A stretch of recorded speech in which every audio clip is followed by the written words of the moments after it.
Hi everyone, I'm Stacey with the British Blacklist, Ernest, Edward, and Iola. Firstly, I just want to say congratulations. If we were in person, I'd give you physical flowers, but I'm gonna give you your virtual flowers. Just We're sort of receiving that. We Okay, wonderful.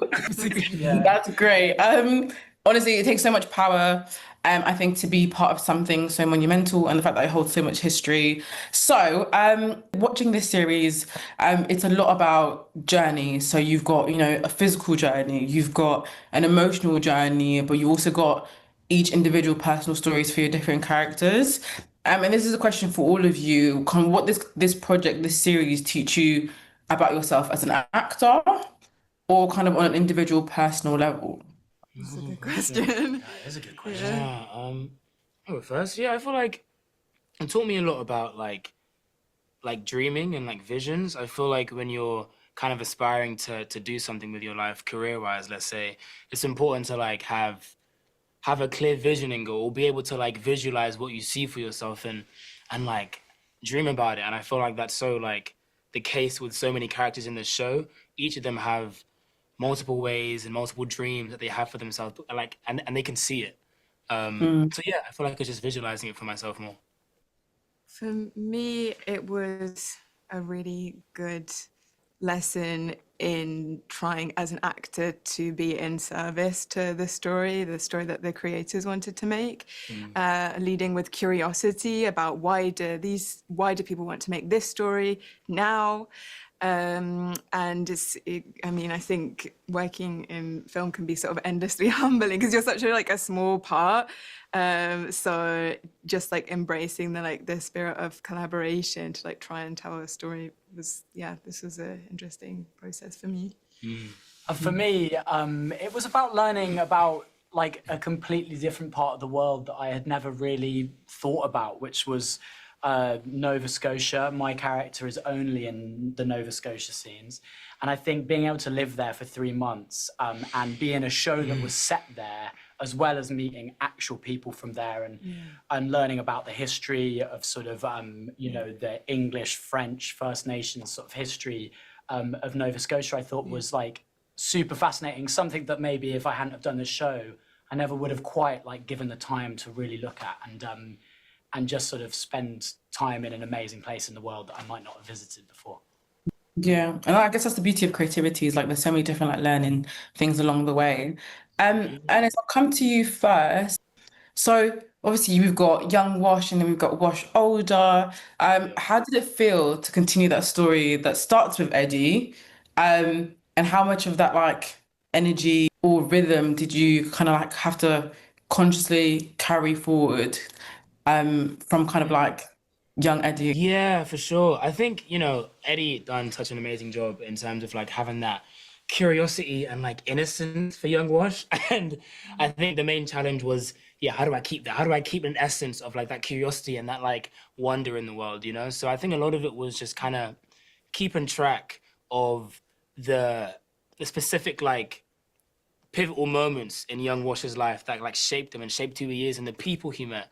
And then being like, all right, cool, how does that character or that moment affect me? How do I carry that curiosity and that like lesson that person taught me?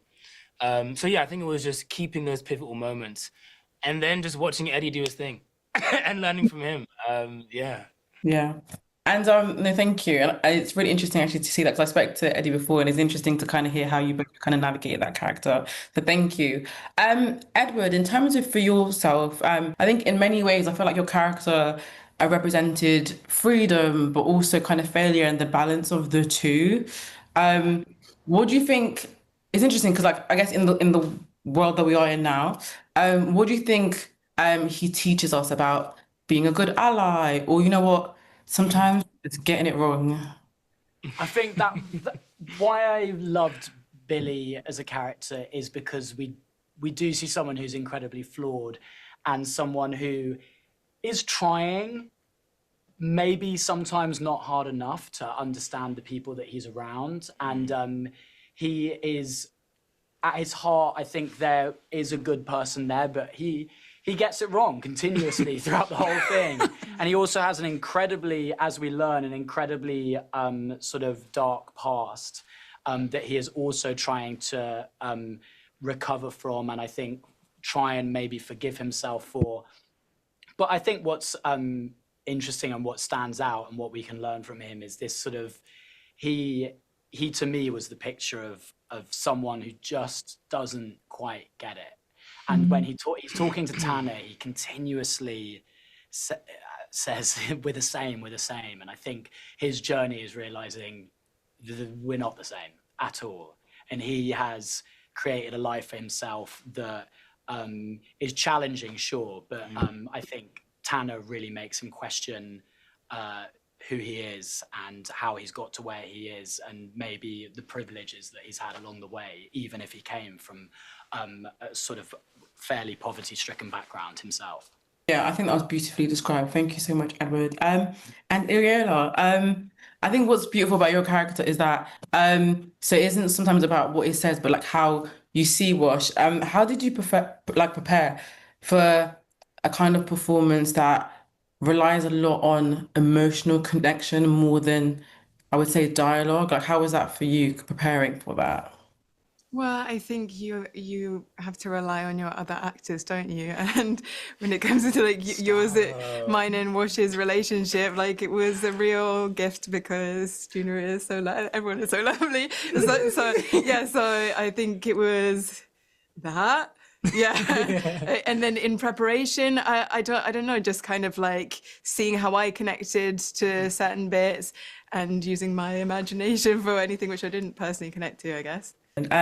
My editor wants to know, and without giving too much away, what scene might have looked simple for all of you, but actually was like the hardest to get right, without giving too much away. I don't want spoilers. Do you know what? I've got one that was when you and me speak. Oh yeah. Is that still? Is it still there? I